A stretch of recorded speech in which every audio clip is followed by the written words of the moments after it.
30,000 milliwatts of power. Broadcasting almost across the valley. AM 1620, the Eagle Radio Network.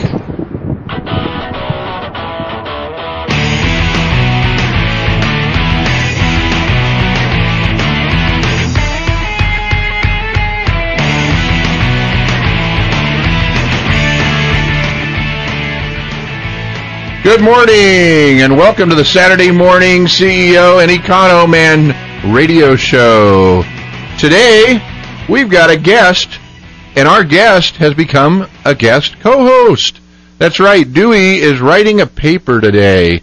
He would love to be with you all, but he came by this morning, and he looks like his eyeballs are going to fall out of his head. I think he's been up all night writing.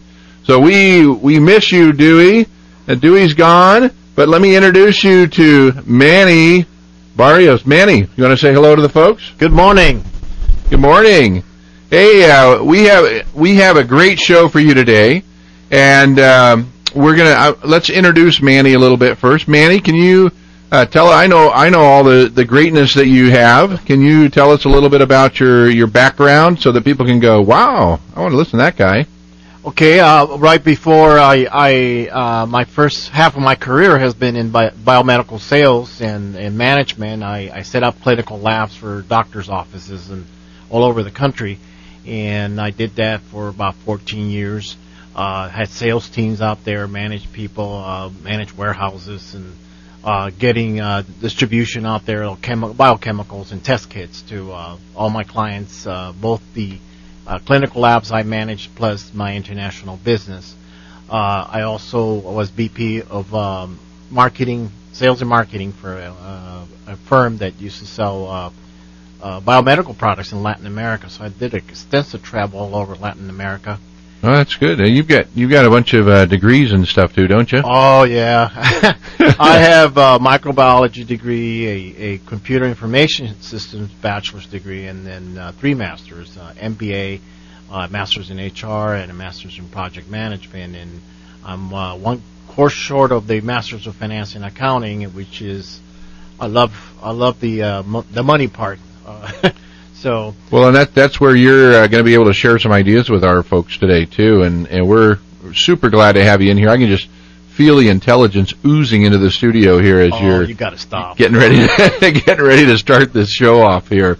As we're going to get back with you as our guest in a little bit, but be ready, all of you out there listening, because when you start a small business, or if you're trying to grow your existing business, then you need to be well aware of the finances that are necessary to go about making money, because that's what business is all about, right? Isn't that the bottom line?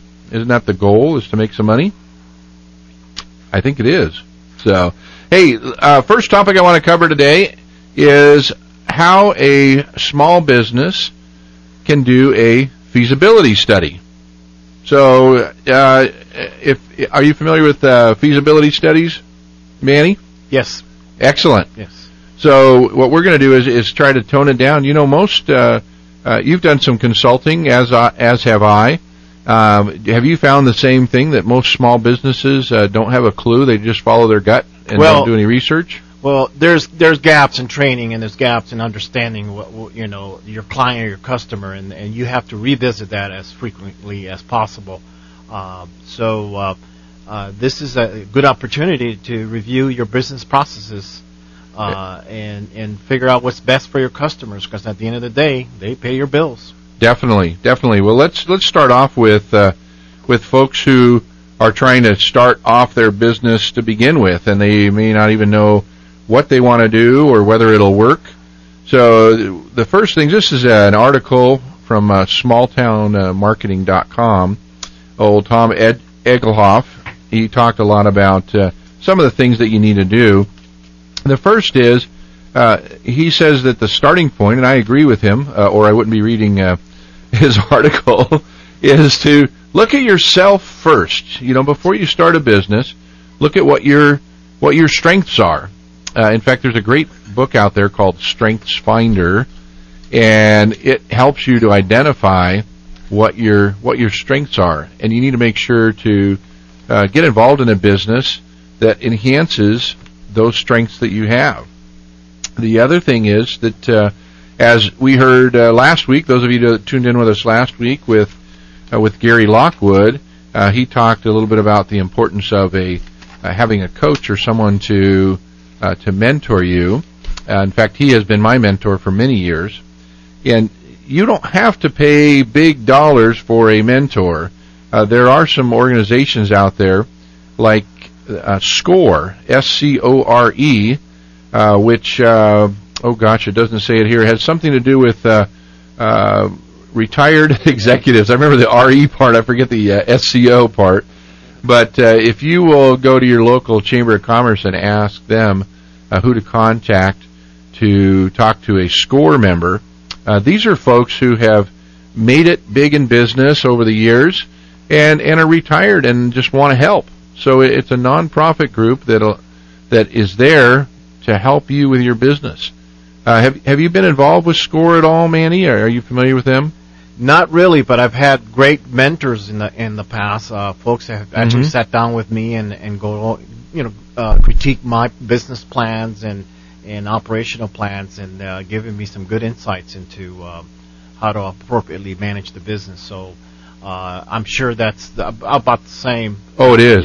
Yeah, definitely. And the nice thing is that it's free. They'll sit down with you and help you look at your business plan, maybe look at yourself, and see, just like Tom is saying in his article, that you've got to take a look at who you are. There's also the Office of Small Business Development that you can contact, and they can help you with ideas as far as your not only coming up with your idea, but how to market yourself. And so the first thing you got to do is look at yourself and see whether or not you're suited for whatever kind of business you want to start. The second item that he brings up is that you do need to compare. So you want to look at what other competitors are out there. If you wanted to open up a taco shop in your own town, in Anytown, USA, does anybody? I wonder if there's a real town named Anytown. If so, boy, they sure get talked about a lot. But in your town, if you were to open up a taco shop, you would need to see what competitors are doing out there. So you want to compare and see what their business is like. The other thing is to go to other towns where you would not be competing with those taco shops and talk to those owners and gather some information and compare notes with them to find out what they've done, what works and what doesn't work. Usually people, as long as you're not going to be competing with them, are willing to share the lessons that they've had in life, in their business, and they're usually proud of the accomplishments that they've made. The third point is to find out if there is a market for your business. Now, I can't tell you how many times that I've even done it myself. I've come up with a great idea and started a business and thought everybody's going to love this because I do.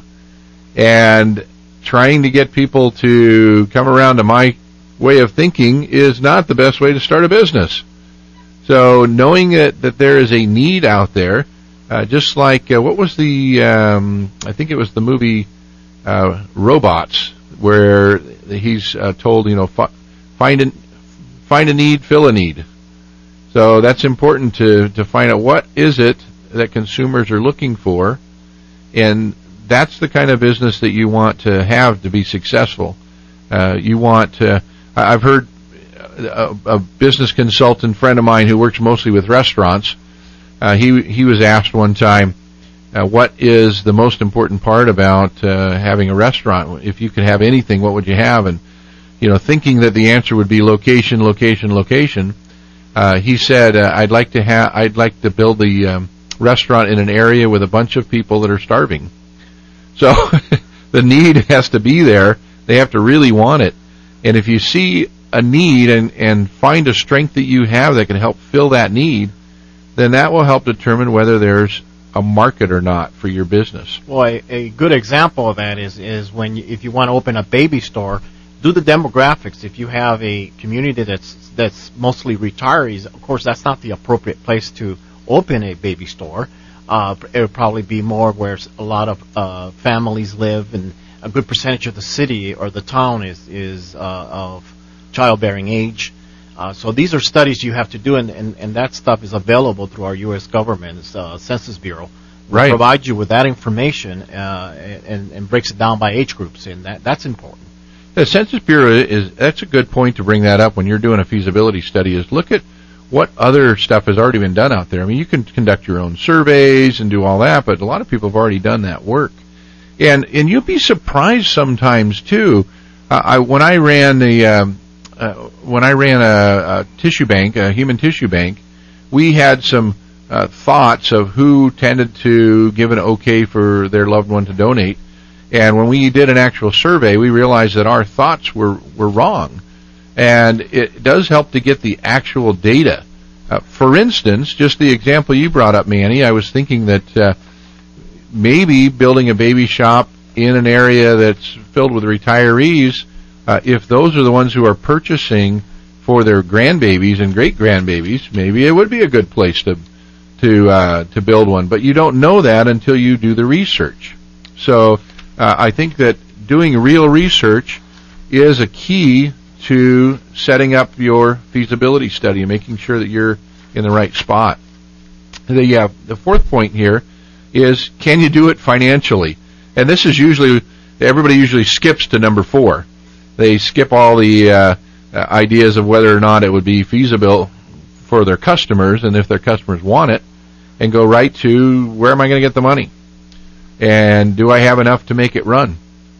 There's a rule of thumb in business that you always follow, no matter what you plan. It always takes twice as long and costs twice as much as than what you plan. There's always those incidentals that come up. So you keep that in mind when you're getting ready to start your business, and then also realize that it's going to take some time to build your revenue. So the fifth point that Tom brings up here is to determine what you need to do to break even. So you need to know how many specific products you need to sell. If you're in the service industry, you need to know how many clients you need to have on board to break even. And there's actually some really cool break-even calculators online if you just Google break-even calculators, and it gives you an idea of what type of revenue you need coming in based on your profitability and all that good stuff.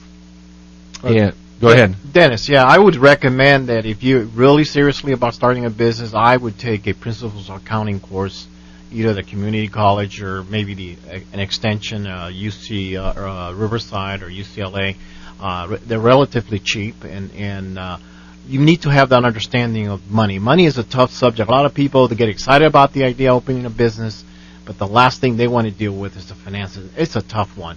But if you understand money, you'll be able to manage money a lot better, and you'll be a lot more successful. That's a very good point. In fact, there's a lot of reports out there. When people do their financials, they tend to look at their balance sheets and profit and loss statements. But there's a statement that I like to use a lot. It's the cash flow report, and it really tells you a lot of where your money's going, and it helps you to gain some control and see where you may be leaking money out. So learning how to read those reports and what they can do for your business, I think that's great advice that they get a little bit of schooling in that. So I want to break away for our 2-minute fitness tip. We had on here Paul David, who is actually my personal trainer. He is personally responsible for helping coach me away from 30 pounds and is continuing to hammer on me. But he has agreed to give us a 2-minute tip every Saturday morning, and we're going to play that. In fact, he had one ready to go last week, and I gave him a hard time because I didn't realize that he had already set it over. So here is that coaching tip for today. Here comes Rocky. You know what that music means? It's time for the Saturday morning guru of fitness, Paul David. Good morning, Dennis and Dewey. This is Paul David calling from Elevate Fitness Studio, and I'm calling you with your weekly fitness tip. And this week's weekly fitness tip is in regards to increasing the amount of protein that you have at each meal and snack. I'm trying to encourage people to not have carbohydrates by themselves because that tends to raise your blood sugar. Rather, you want to make sure that protein is included with every meal as well as snack as you go through the day. It's important that you maintain protein with each meal to keep you in a fat-burning state all day long. So how much protein should you have?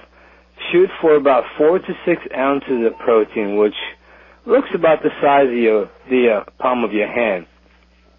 No need to get the scale out, just kind of eyeball it, and that will help you make sure that you're getting sufficient protein. But the only time that I want you getting a little bit more carbohydrate is when you're done with your workout. So as soon as you're done, have a little bit more carbohydrate, such as some fruit with your shake. You can include a little bit of protein with that as well. But then soon after that, go back to having a protein-dominant meal as you go through the rest of the day. Thank you, Paul. We're going to go to commercial break here in about 10 seconds. So I want to thank Paul for giving us those 2-minute fitness tips and help us stay healthy as we start and run our business. It's something that we forget about.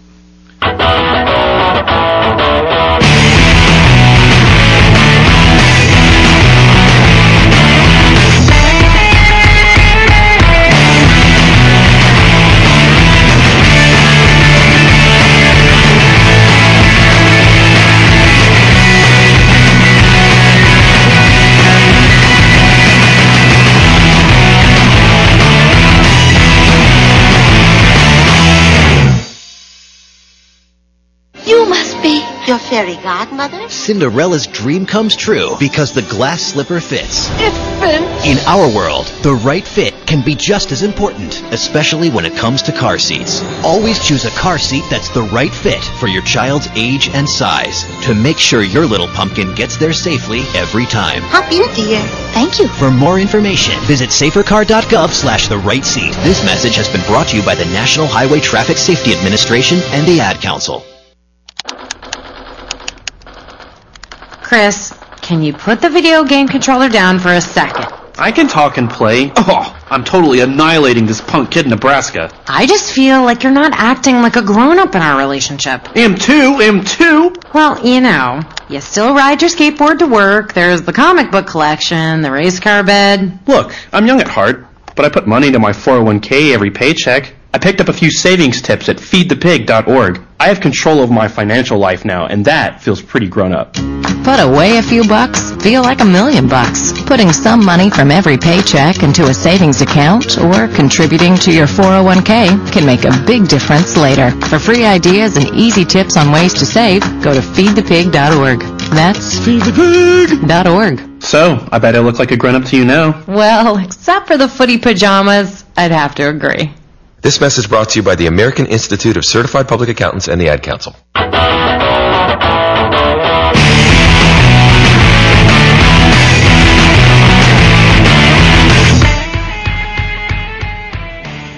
Welcome back to the Saturday Morning CEO and Economan. The Economan is a missing show. And we're glad to have you listening to us today, and we hope that we share some great ideas with you. We have Manny is here with us as both our guest host and as our guest expert. So we're going to tap into his expert knowledge at this time and find out a little bit about business operations. So take it away, Manny. Thank you, Dennis.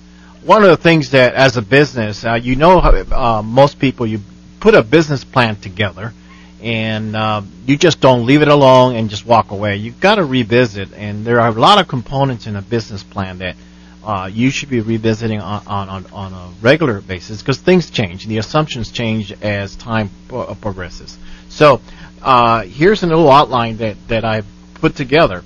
One of the things is the human resources area, which is a process, one of many processes in operations. The hiring process, hiring the right person for the job, it is probably the most critical thing you're going to do.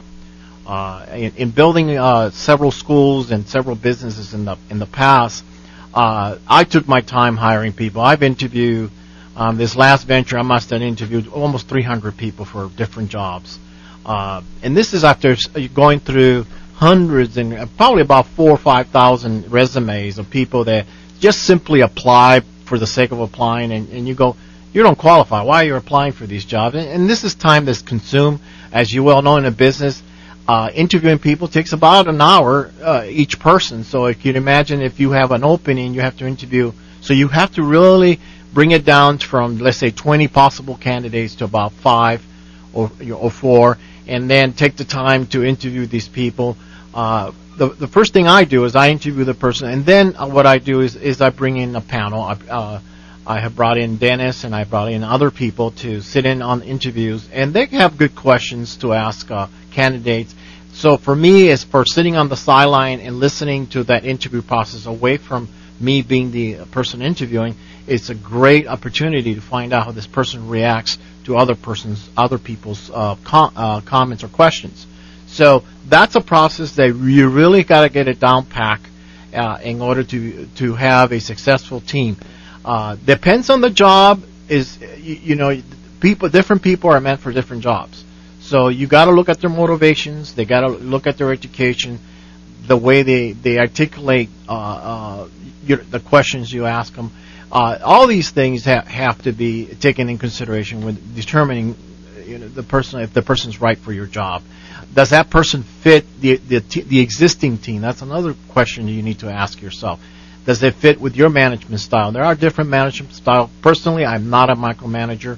I like to trust people, and so one of the things I always tell people when I hire them, I say, let me tell you, I do not babysit. If I have to babysit, then I have to write you up, and that really doesn't go well with me, and that just sets up a motion where it just, unless you redeem yourself and get your act together, it could be difficult for both of us. So, you'd be surprised how many people don't go there.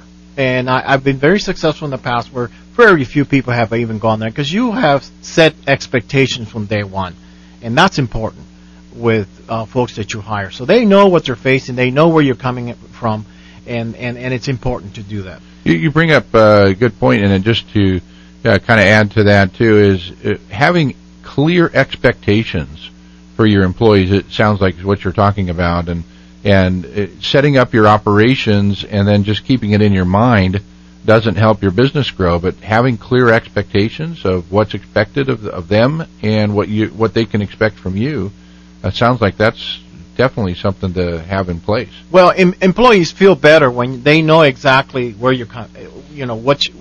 what are your rules and how do you operate and how you deal with different situations. They really they're interested in that. They want to keep their jobs, and we want to maintain that relationship and maintain them to be happy and productive. And let me tell you something, and I've been very fortunate that in the last 26 years of operations, I've outproduced most of my colleagues every single time, just about, because of the fact that I have people that are motivated. I hire the right person. Have I made mistakes? Of course I've made mistakes. We all, Dennis, I'm sure you've made mistakes hiring people. At least one.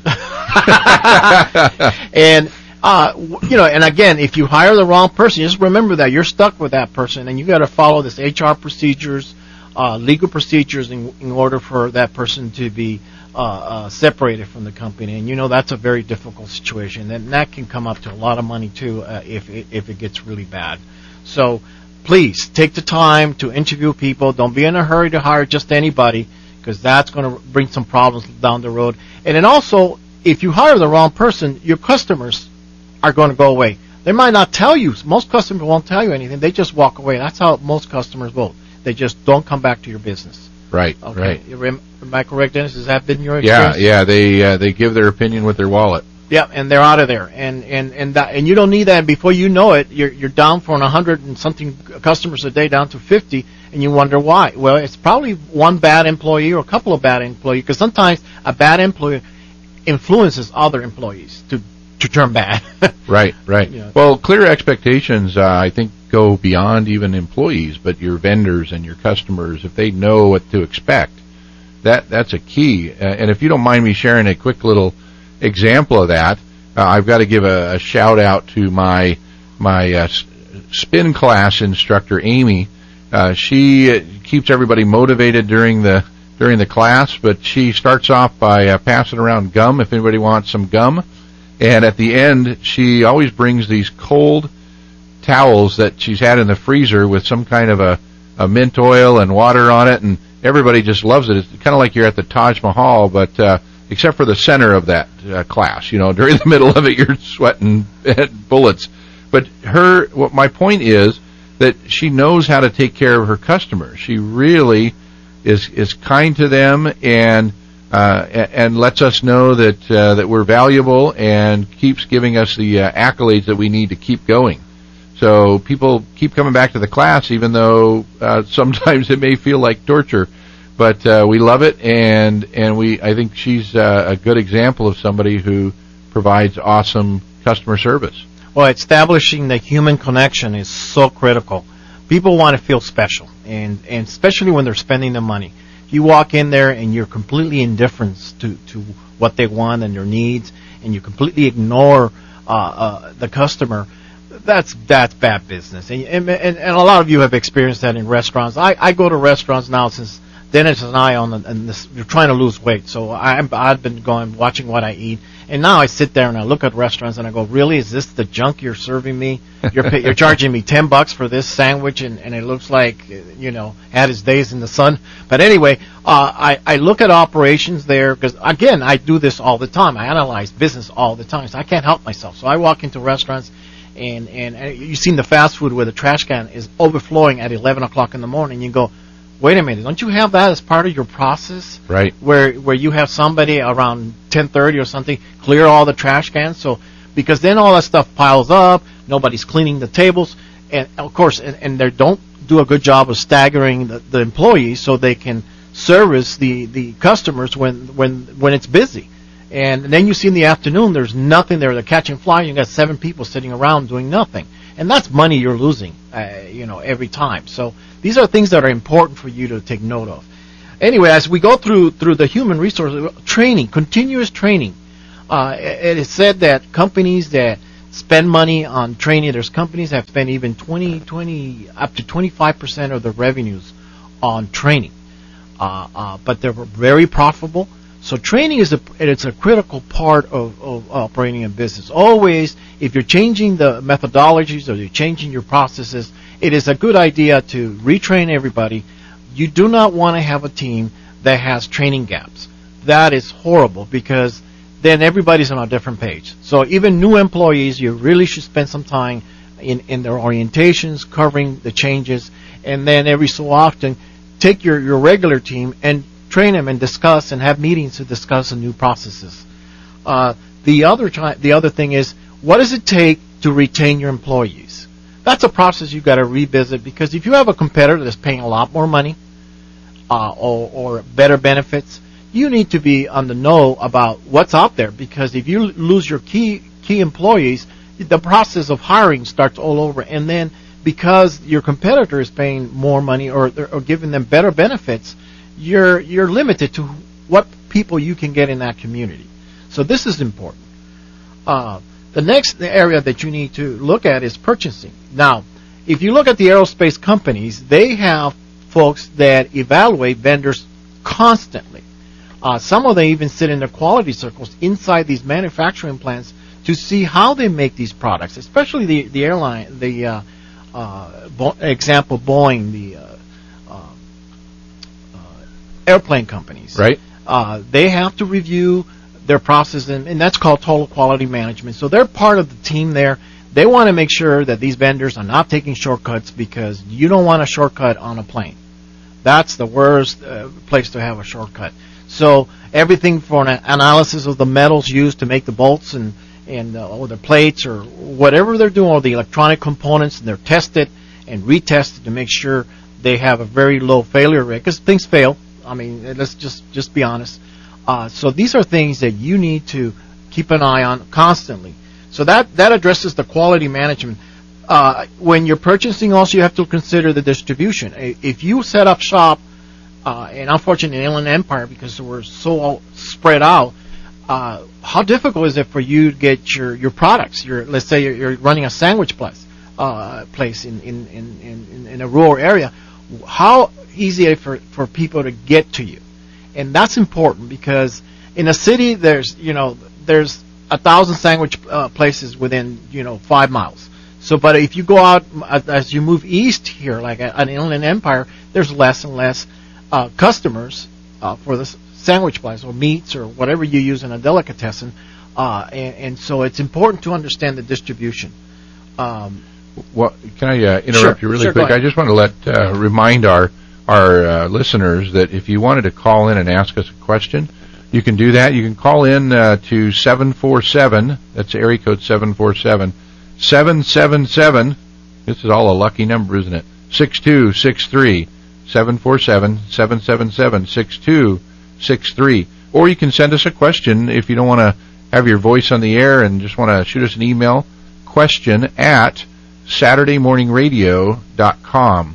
Or you can Skype in at our Skype name is Saturday Morning Radio, all one word.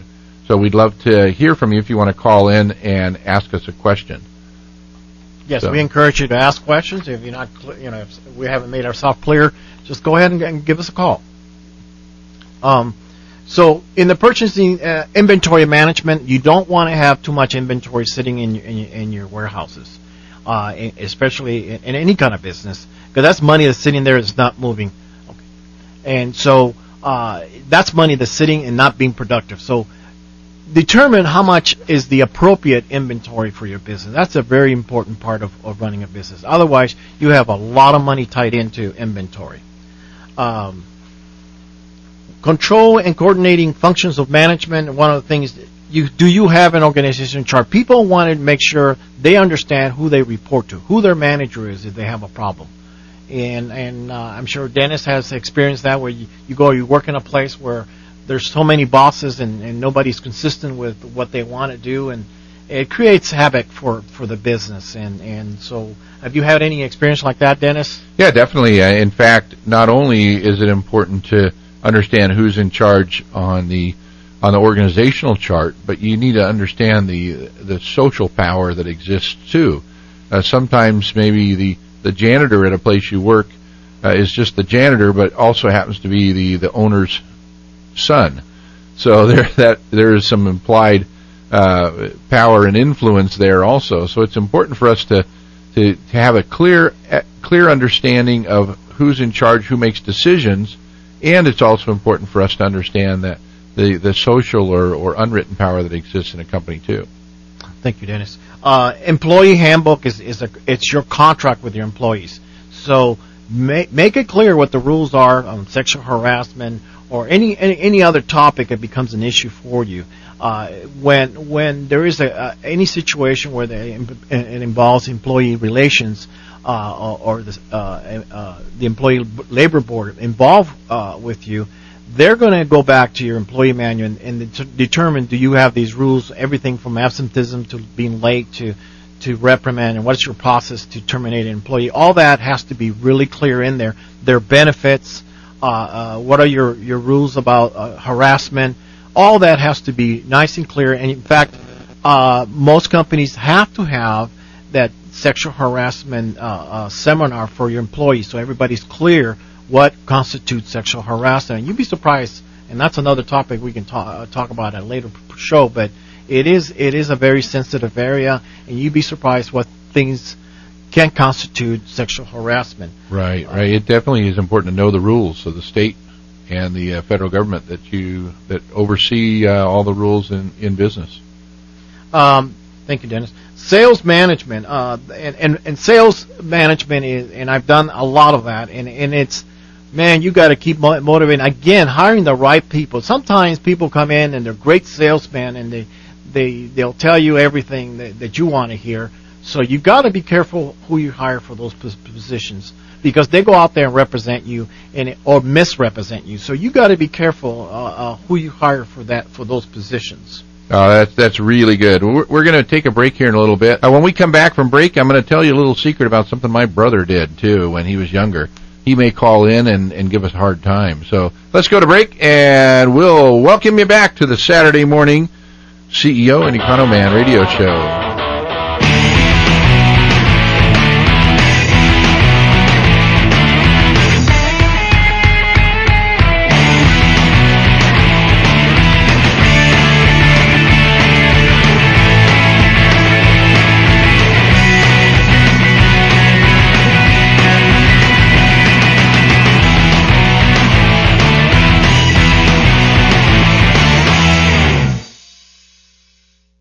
For the California Dental Association, Christy Yamaguchi. As an Olympian and daughter of a dentist, I know the importance of having healthy teeth and a bright, healthy smile. Tooth decay is the #1 childhood disease, more than asthma and obesity. That's why a new state law requires that kindergartners receive a dental checkup. So parents, prepare your children for school. Take your child to see a dentist. It'll make you smile too. For more information, call 800-CDA-SMILE. Do you suffer from the heartbreak of brain rot, feeling bored, sluggish, listless, not had a new idea in days? Using electronic gizmos without a clue why they work? Now there's help. Ham radio, guaranteed to stimulate your corroding neurons and open a whole new world of excitement. To learn more about ham radio, go to hellradio.org. Side effects of ham radio usage include mental stimulation, desire for education, new career paths, understanding of technology, and cases of addiction have been reported. If you experience any of these symptoms, you're welcome. Ham radio. It's not your granddaddy's radio anymore. They were outnumbered, out-equipped. They had no chance of winning, but they had one huge advantage: General George Washington. The fate of unborn millions will now depend, under God, on the courage and conduct of this army. We have to resolve to conquer or die. Just as the leadership of one man helped form a nation, today leadership can transform the world. Pass it on from the Foundation for a Better Life at Values.com. It's like FM without the commercials. It's like XM without the quality. It's AM 1620, the Eagle Radio Network.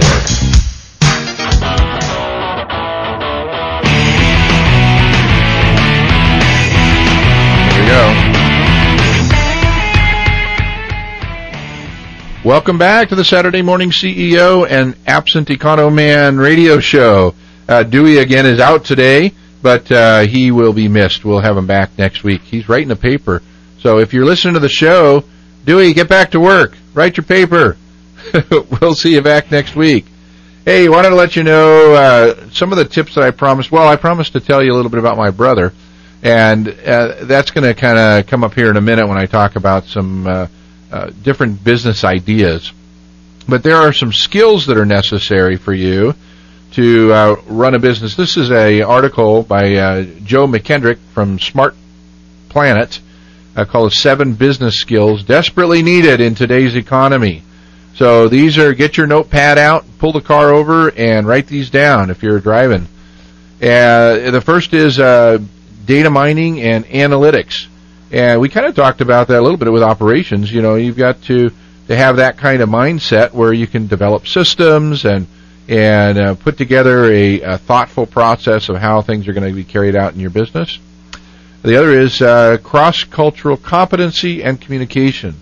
So understanding in this world today, especially with everything going on the Internet now, all the commerce that takes place, we need to understand different cultures and how things work. Social business acumen, understanding, especially nowadays, the social networks that are on the Internet, Facebook and LinkedIn and Twitter and utilizing all those things. It's amazing what happens. I don't use Twitter that much. I'm a big LinkedIn and Facebook user, but I did put out. I was a keynote speaker at a month or so ago, and thought, let me put it out on Twitter too.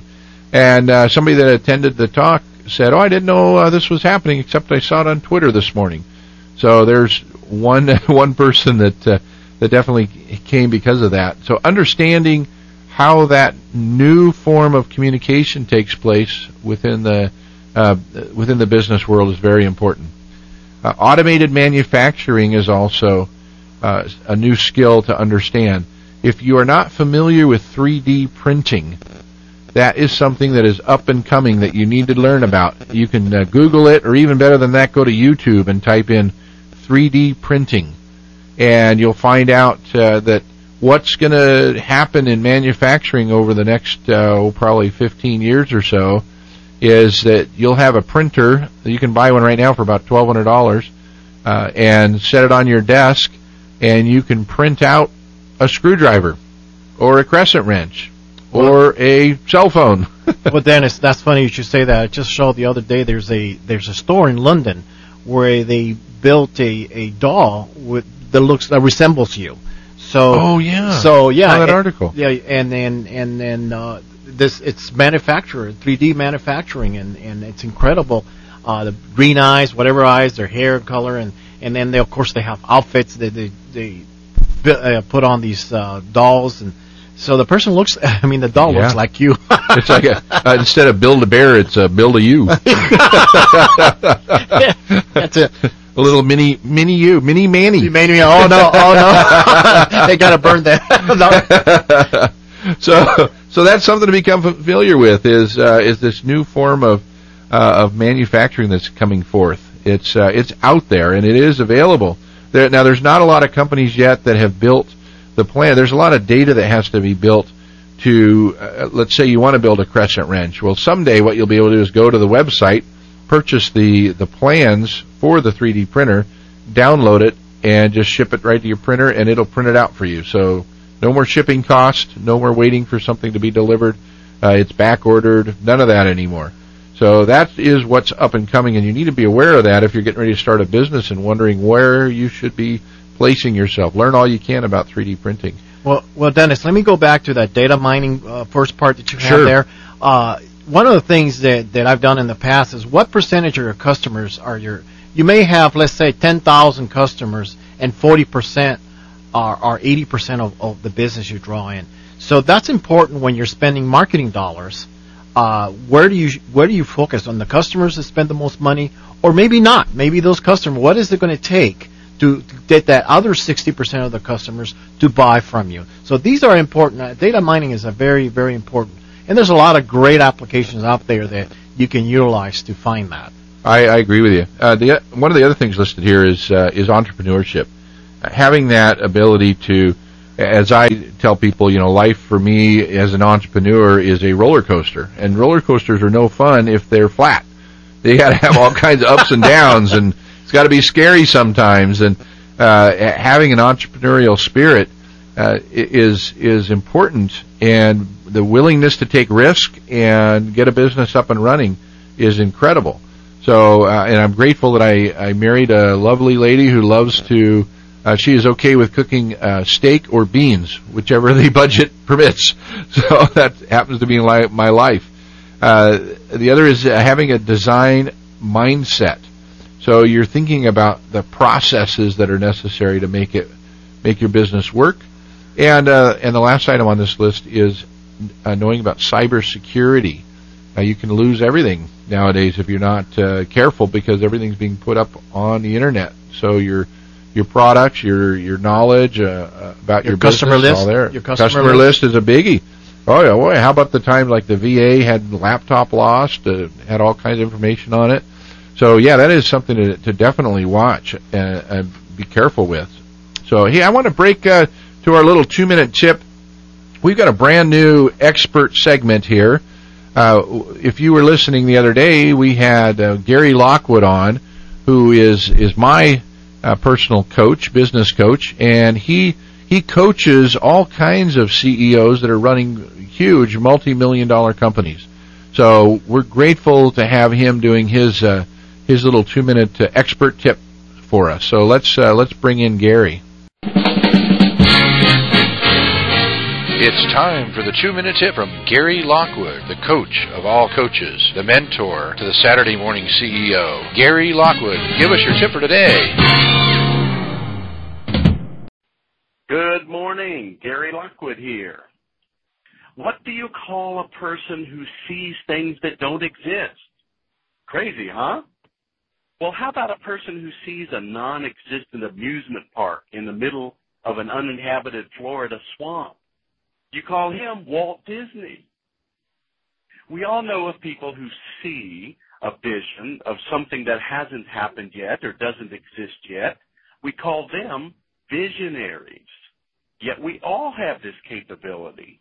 You too can be a visionary by using the same skills that you use when you remember something. Olympic athletes do it all the time. Remember the last time you were watching the Olympic Games? You may have noticed how many of those athletes talked about how they visualized their event. Long before the actual event, they practiced by imagining themselves winning their event. And they do this in great detail. All this is called visualizing. It's the same as remembering an event before it happens. You can use this skill to plan how to accomplish what you want. You can also use it to prepare to deal with problems if and when they arise. A much better approach than just worrying, by the way. This is truly a case of what you see, visualize, is what you get. Remember, imagination is a preview of life's coming attractions. So remember, it's your future. Hey, thanks a lot, Gary. We appreciate that tip, and it's always good to hear from Gary. Gary is going to do a regular 2-minute spot for us there. Sorry for our technical difficulty there, but hopefully you heard Gary very well. And we are grateful that he's going to give us a 2-minute tip every Saturday morning. So I want to move on into a little bit about different kinds of businesses, just to give you some ideas out there. Before we get into the crazy ideas, at the end I always do crazy ideas, Manny. I don't know if you're ready for those, but there is some pretty wacky, crazy business ideas I've heard some out there. stories from you, I know. Good deal. Excellent. Well, first I want to talk about my brother. Now, my brother has started this thing on Facebook where he, there's the Mayan calendar and all that. It's supposedly the end of the world, December 21st of this year. And it's just fun to kind of play around. So he's doing these little confessions that he'd like to let everybody know. So each day he puts one out. And of course, they're all made up, and he's having fun. So I mentioned last night that I was going to share something about him on the show today, which I am. But for those of you that are waiting for something embarrassing, I'm not going to do that because I value our relationship, and he'll get me back because he knows some stories too. But what I wanted to talk about was a business that he did. A lot of times you don't know what to do, and we talked earlier about your feasibility study and finding out what needs to be done. He was a butcher for many, many, many years and ran a pretty oddball, what I think is oddball business, but it was very needed, is he ran what was called a kill truck.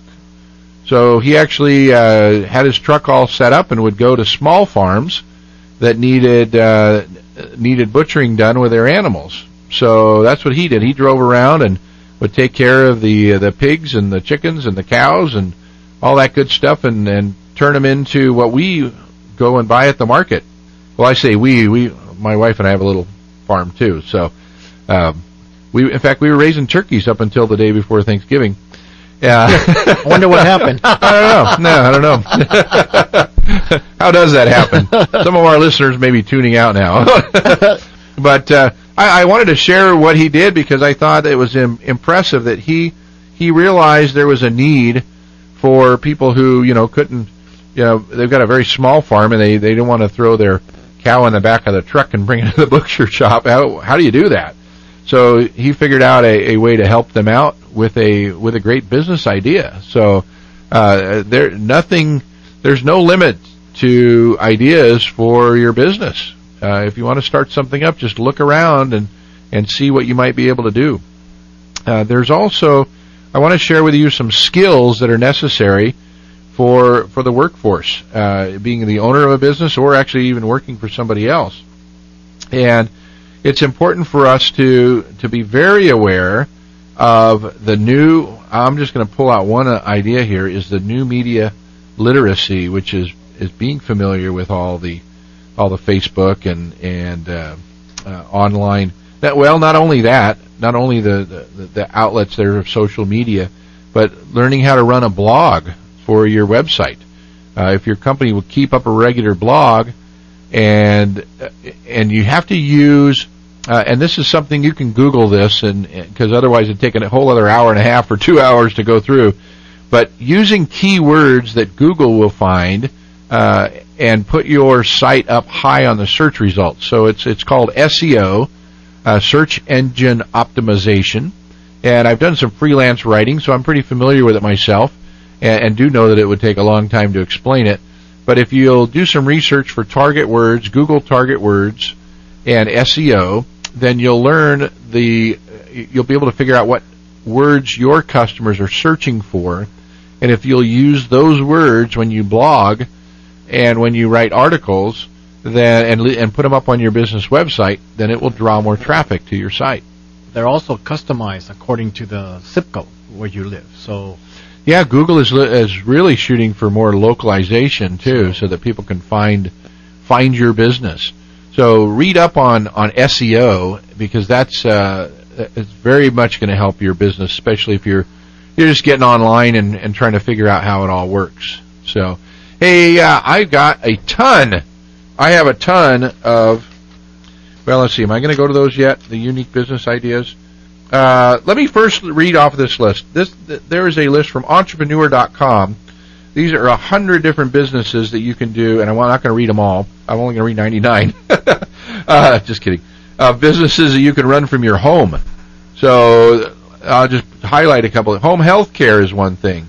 A medical registry. Gift baskets. A lot of people are putting together homemade stuff now and selling it. In fact, I got to have a friend of mine on the show here that makes some cake pops. I see pictures of them all the time. She's posting them up on Facebook, and she does that from her home. Absolutely incredible cake pops. Doing auto detailing, you can run that from your home. Medical claims processing, washing cars, business consulting. Boy, correct. That's what I do. I do that too. Yeah, marketing consulting and financial consulting. Now, it's interesting they list those differently because it's difficult to find somebody that is skilled in all of those areas. So knowing the coach that you have and what their specialty is going to help you a lot with your business. Engineering consulting, I'm definitely not that guy. Home improvement. Let's see here. Wedding and event planning. Mobile services. Photography. Delivery services. Airport pickup and delivery. Quite a few. Career counseling. Tutoring services. Just to name a few. Clipping services. Now, this is interesting. This is something that was used a lot when there was more print advertising. But online, you can do a lot of research for companies, too. There are companies that will pay you to find clippings or find articles about certain topics. Let's see here, vending machine repair. I used to have a vending machine business. Oh, did you? Yeah, okay. Yeah, that was cool. That's good. Yeah. What I also see in my neighborhood is these advertisements where we'll hang up your Christmas lights. Oh, that's a good one. I like that idea. So it's temporary. Yeah. But I guess it could be seasonal. Depends on the holiday. You can help decorate people's houses. Right. And commercialization of a lot of these. I see Halloween lights going up now. So that's something new. Big business. Yeah. Maybe Valentine's Day is going to have some pink and blue lights come one of these days. If it happens, you know that it started here. Started that idea right here. We're going to go to the wacky, crazy business ideas. It is time for the wacky business ideas. And let's see, our little, let's see if this is going to work. Oh.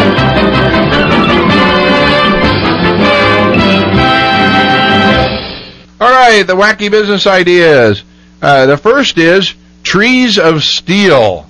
Doesn't that sound like a workout gym? Like a video or something, buns of steel or something? Sounds dangerous to me. Yeah, exactly. Nature makers, artificial tree sculptures. They build artificial trees out of metal for hotels, casinos, retailers, zoos, libraries, all kinds of things. They range from $25,000 to $500,000 a piece. Absolutely incredible idea. Another is doll repair, and it's taking a trip to the doll hospital.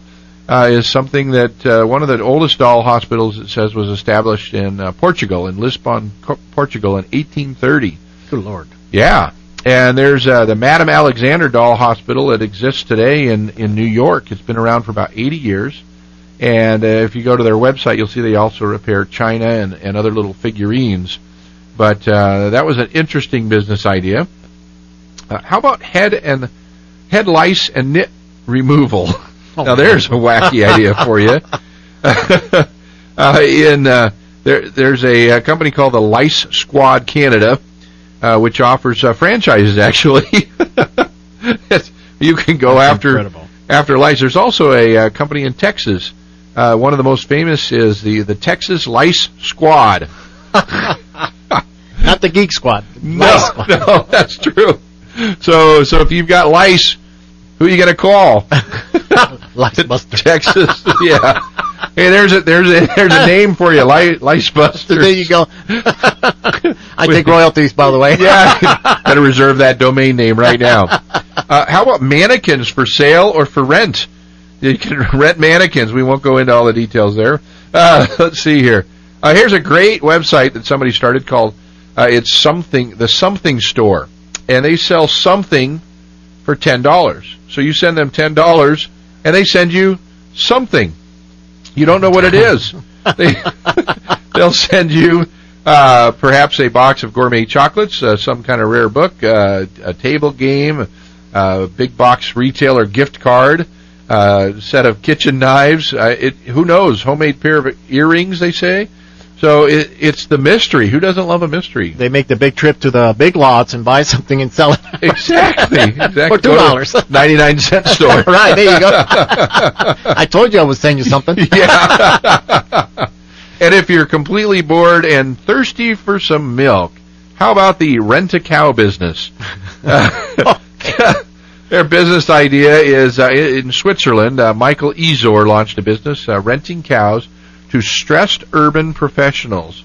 And the cow is there for a month or for a season to give fresh milk. Isn't that exciting? Well, don't laugh. They have that business where they sell chickens for city dwellers. Oh, I think we talked about that on a previous show. Yeah. That's all for today's show.